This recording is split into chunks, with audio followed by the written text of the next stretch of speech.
Hello and welcome to Rajya Sabha Television. You're watching The Big Picture with me, Frank Razan Pereira. China lashed out on Wednesday at renewed threats from the White House on trade, warning that it was ready to fight back if Washington was looking for a trade war days ahead of a planned visit by U.S. Commerce Secretary Wilbur Ross. In an unexpected change in tone, the United States said on Tuesday that it had still held the threat of imposing tariffs on $50 billion of imports from China unless it addressed the issue of theft of American intellectual property. Its tougher stance comes as President Donald Trump prepares for a June 12th summit with North Korean leader Kim Jong-un, whose key diplomatic backer is China, and as Washington steps up efforts to counter what it sees as Beijing's efforts to limit freedom of navigation in the South China Sea. The trade escalation came after the two sides had agreed during talks in Washington this month to find steps to narrow China's $375 billion trade surplus. Ross is expected to try to get China to agree to firm numbers to buy more U.S. goods during a June 2nd to 4th visit to the Chinese capital. On this edition of The Big Picture, we will analyze if the U.S.-China trade war is back on. Joining me on the program today are Pramit Pal Chowdhury, foreign editor of the Hindustan Times, Shilkant Sharma, former diplomat, Zorawar Daulet Singh, fellow Centre for Policy Research, and S.K. Sarkar, Managing Committee member, ASSOCHAM. Thank you to all my guests for joining me on this edition of The Big Picture. Ambassador, I'd like to begin with you. First, let's try and put into perspective and find out if the US-China trade war is back on. From the newspapers, it seems to be very much on, because just last week, when the Chinese were in Washington, there was this whole idea about the ZTE being left off the hook, and there was some kind of a deal. But suddenly, for the last 2 days, there's this thing going very hot. And what surprises is the language coming from Beijing. Beijing has been a little more sedate in its responses. But now, suddenly they've unleashed global times, and, the kind of vituperation which is coming up from China shows their anger. It may have to do with not only trade, but also things like, South China Sea. South China Sea, and they've been thrown out of that, Pacific Rim exercise for which they were part of it. But so there's a major exercise which is happening. It's really huge in every sense. But China is out of it. It used to be part of it. And this was something which started in '71. So maybe on geopolitics, it might be a kind of a knock at China. And this was done when Wang Yi was in Washington. At that time, the Americans announced that, well, this is off for you. The South China Sea also, now the defense secretary is saying that we will have a steady drumbeat and all that stuff. So they are trying to tell China that you cannot really keep the 9-dash line and keep South China Sea to yourself. Though about that, I do not know where matters rest, because analysts are now saying, some of them are very pessimistic. They say South China Sea is gone. The Chinese have already occupied it in a way that none of them would like to really, it's the go game where they seem to have got an upper hand now. Right. So it's not, I would say trade war is there, but you could also say that the US suddenly is now revealing a number of, cards. Right. So the Chinese are somewhat, flabbergasted that they were so far thinking that that US is one track, but now suddenly you have 4 or 5 things which are on the things. Indeed. Zorawar, what has changed really from Washington to this week? Yeah. So you have to look at this as part of a constant bargaining process that the Trump administration has been attempting for the last year. The first round of talks we saw between the US and China didn't lead to much a few weeks ago. So, and I think there's an impression within the United States that they believe that the Chinese perceive that they can't take it all the way in a trade war, which is perhaps some of it is true, that can the Trump administration bear the costs of a full-on economic confrontation, even though China is more dependent on the United States and vice versa in trade terms. The rationale for that is that the political cycle that Trump faces for the short-term pain simply does not prevail, while the Chinese can perhaps bear a more short-term sort of pain. So that's one facet of what's happening. I also see a little bit of incoherence in the way the United States is approaching this, because they would like to reduce the trade deficit with the Chinese. That's of course the number one political goal. It's a big ticket item. You show your domestic constituency that you can bring jobs, or certainly at least reduce that. But that has been happening in the US. What has? You know, the economy, as far as the United States is concerned, it seems to be picking up, and he seems to be addressing those problems at home. Yeah. What the second part, I think what the United States is also sort of straddling with is, should they go after just tactical trade gains, or should they go after the much more larger strategic question of slowing down the technology transfers that are happening with the Chinese? So I think that tension is creating a contradiction within the United States on what to pursue first. Now, the Chinese response is that if you want to reduce a trade deficit, why don't you increase your high technology exports to the Chinese? But that undermines the second goal. Right. So part of this process is, the second contradiction I'm seeing in all this is this crescendo or escalation on the economic front is happening at a time when you are tacitly coordinating with the Chinese on the Korean question. So how does it interplay with that? So you're seeing a whole lot of facets play out, and I think the Trump administration, as my interpretation is that they are trying to put up a credible posture before the next round of talks, and I think Wilbur Ross is going to be leading the delegation. They're going to be there. So, and they're hoping that they get something out of this. I don't expect a big deal to come out of it, but certainly they will come back with something, and then they can sort of showcase a little bit of domestic success. Let me bring in SK Sarkar now into the picture. You know, SK Sarkar, why is Washington, trying to escalate trade tensions with Beijing at this point in time?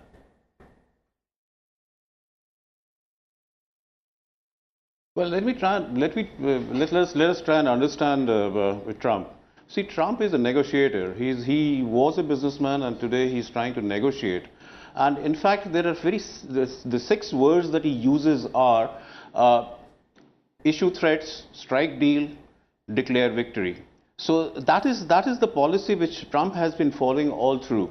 And today, what is happening on that 50 billion, on which USA has announced that they will be putting in extra tariffs, is nothing but a kind of a threat, which is just for negotiation purposes. He's trying to bargain. But we are, I would say that let's look at our own country. I think we are pretty affected by what is happening on this trade war aspect. The first thing is that Trump said that this is on the basis of national security when he started on steel and aluminium. But if you look at Article 21 of GATS, which is a General Agreement on Trade and Services, obviously that talks about ammunition and arms and ammunition and fissionable material. So it's not really in that category at all. Importantly, what US says about India, and which is I think very important, is that when you presented the budget, you upped the import tariffs on 46 items, many of which are coming from USA. And even a few days back, on 5 items like wheat, then we had unshelled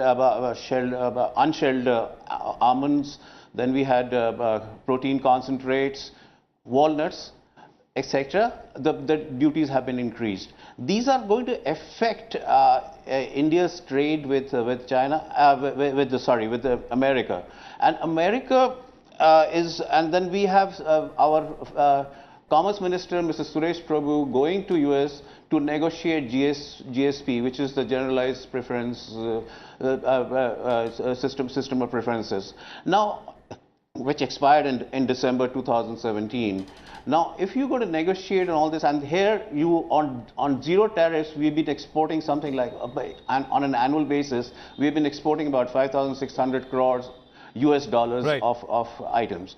Now, if you're going to negotiate all these items, so obviously you'll have to listen to them also as to where you stand.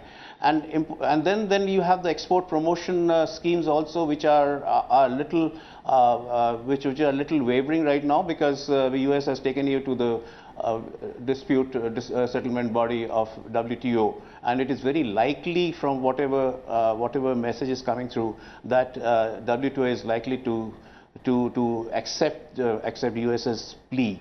Right. So these Points are taken. factors which are playing, and not to miss out on the Points S-400 taken, missiles, Mr. which Sarkar, we as are to how importing it's from going to Russia. impact India and what So the if India you- if impact you, really is going to be. Let me bring in the other panelists as well on this. But before I get into how it's going to impact India, really, let's talk about the talks itself. The talks between US and China slated to take place later this week. Do you believe that all this is being done by the Trump administration as a pressure tactics to leverage the talks itself from it? Well, the talks are going to be attempting to resolve this fundamental issue about how do you, I mean, what is America trying to do? Trump was elected on a very clear argument that China, and he's not completely incorrect there, that China plays the international trading system through its manipulation of currencies and so on, subsidy structures. And therefore, it's the trade. But he's a mercantilist in his economic thinking, so he's focused almost solely on the issue of the trade surplus that China has. And he's basically telling China, you've got to reduce this, because politically, that's what I'm going to be selling when I go into my elections, midterm elections in November, and potentially for re-election later, 3 years down the line. So when the initial the initial clash of tariffs, where both sides kept imposing tariffs, now the Chinese became nervous because at one point they had reached the level where they really had nothing more to impose tariffs on, because they're the ones who have an enormous surplus. They was actually running out of objects to impose on. But they very sensibly used the crackdown on farming imports from soybean and corn from America, because that hurt the conservative farming states, which are big Trump supporters. A lot of them, you saw, a lot of the senators in Nebraska and Kansas came out against Trump and said this is a silly policy. And you saw Trump therefore halt at this point. And the Chinese seem to have assumed, given that America then sent a team, that now you were just going to sit down and talk. And you were going to figure out ways to reduce the number of that trade surplus we can import, well, basically the Chinese made a number of offers. We can import more coal, oil from America, more soybean, whatever, and so stuff like that.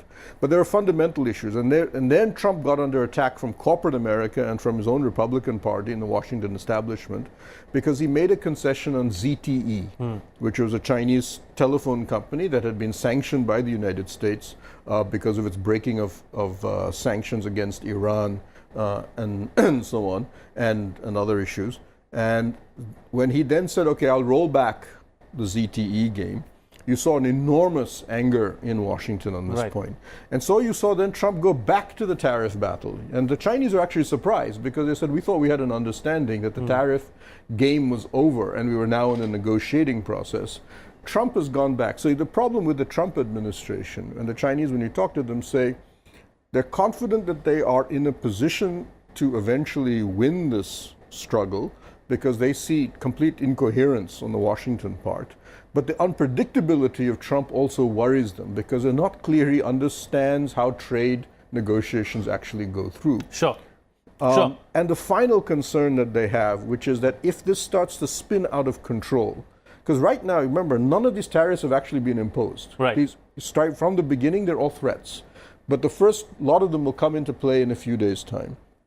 Their concern is that if the tariffs actually begin to be applied and both sides begin retaliation, that it'll poison the atmosphere to the point that negotiations will no longer be possible. Indeed. And second, it then spills into the military domain. Sure. Ambassador, as far as the US is concerned, what is it that it wants from China?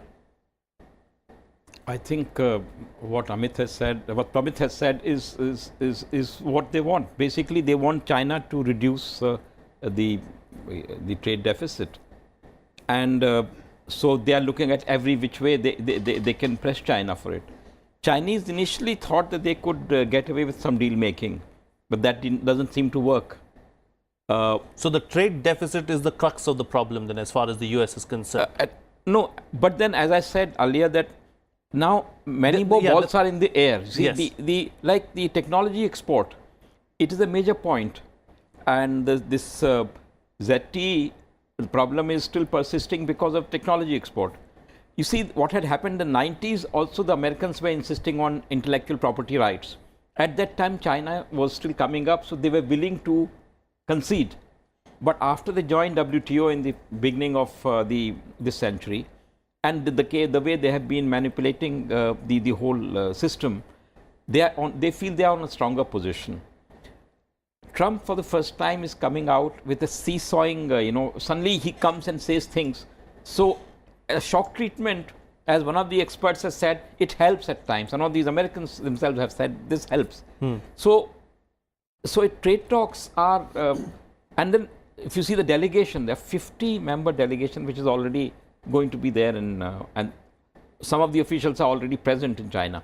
So apparently this meeting which Wilbur Ross is going to hold in China is an important meeting. Right. And again, like Trump not looking for failures, I think this delegation also would like to come back with some success.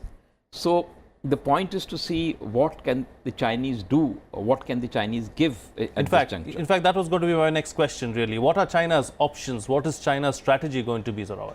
So the number one leverage that they have is they may have an asymmetry on the trading side, where they're vulnerable, assuming the political cycle can be sustained, is on the investment side and market access.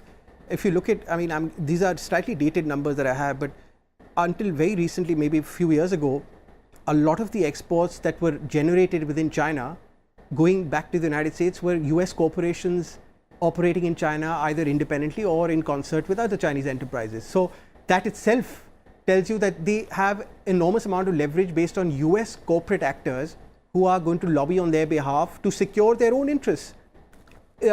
In terms of going forward, the big ticket that they hold is increasing market access to a whole set of new sectors coming up, both in terms of consumer electronics, financial services, a whole sort of services sector where the United States has been wanting greater access. So that part will give them bargaining leverage to restrain the US hand, which is more short-term benefits that they would like on the trading front.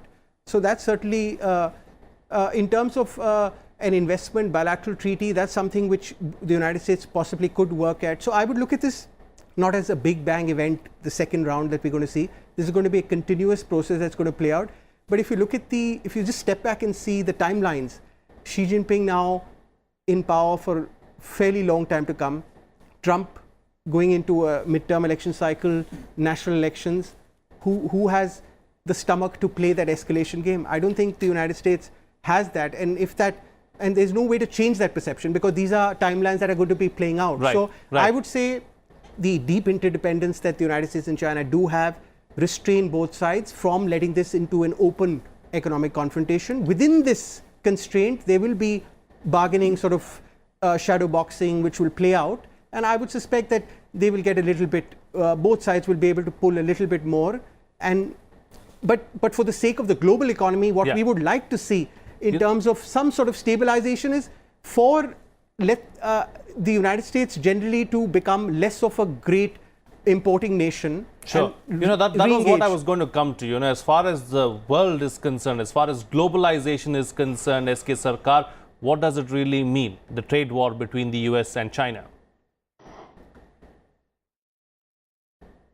Yeah, but let me just complete what the other panelists have been saying. You see, it's $375 billion is definitely a bother. But I think what is at the back of Trump's mind is the intellectual property rights, which he thinks are being misused by the Chinese. And that is a factor. And as far as the globalization factor is concerned, then obviously there was a reference to ZTE Corporation. Now, Trump has a sanction of 1.3 billion on them, and it has and if ZTE does not produce anymore, the effect will be on India also, because our 4G telecom services get affected greatly if they do not operate.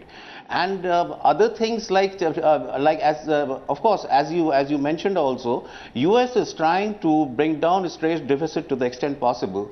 And as I was talking about the missiles also, Russia is going to import 39,000 crores of missiles, S-400. And if you look at the breakup of the imports of military equipment, Russia imports about 62% into India, whereas US imports about 32%. They want that to go up. As I said in the beginning also, Trump is a businessman who is negotiating. This is a hard bargain he's trying to strike. And importantly, what we must also understand that China on US import cars has actually brought down their tariffs from 25% to 15%. So it is not that China is not listening to Trump, but of course there'll be, as was mentioned, there'll be some shadow boxing always going on. But we will reach a situation in which some certain things would balance out. And as far as the globalization is concerned, I think Trump has a point when he says that if I give you defense, if I give you protection, you're not monetizing that. You are only looking at the goods and services, exports and imports. So those factors will also have to be taken into consideration. Right. These are part of globalization process. Maybe we have a new rule coming up. Multilateralism, unfortunately, today is on the back seat, and we have to have negotiations on a bilateral basis. Okay. And obviously, whatever is happening on the globe, whatever is happening between two nations, will have an effect globally, because we are part of the globalization. We can't escape that. Okay, points taken. Multilateralism is on the back foot. It's the time for bilaterals at the moment, is what SK Sarkar is suggesting. You know, talking about bilaterals, the big one coming up on June 12th. Pramit, you know, on today, off tomorrow, there's been a lot of speculation on whether that will actually happen or not. The trade war, or everything that's been happening between US and China, is that going to have any bearing on the Kim-Trump summit? Actually, I don't think so. Initially, I used to think that, yes, it was one of the reasons why America was backing down on a few issues was because of North Korea. But I would argue right now, and everything I'm hearing, is that Kim is the real player in most of this. He has taken most of the initiative, and both with the Chinese and the Americans and Russia and South Korea and Japan, he's been the one who's actually been bringing a lot of this together. What we're seeing, and we can only speculate because we don't actually know what's happening in Kim's mind, he seems to having succeeded in getting South Korea to help them broker an understanding with the summit with the United States, with Trump. We saw that in the breakdown on the issue of denuclearization. But it seems at that point, then we saw him say he's now sent his own envoy to Washington. And in the same way that Trump had sent Pompeo to Pyongyang. Now, what was interesting, I think we're now seeing, is that both sides of both Kim and Trump are desperate to have this summit for whatever reason. They see this as being Kim. I can understand. Trump, I think, just sees this as a means to. Trump has a great belief, and I think Mr. Sarkar correctly, in a belief as a real estate magnate that he has great persuasive powers. And this is a man who sells buildings and apartments. He's used to dealing with difficult people on the other side of the table. And he has a great belief that he can play this game very well. A lot of professional diplomats, of course, have different views on this, and they've come out publicly on this. But so he desperately wants the summit. So does Kim. And so my guess is right now they're agreeing that we won't have an agenda. The original denuclearization talk, all of that stuff, the preconditions will effectively be wiped out, and we'll meet and then see what happens.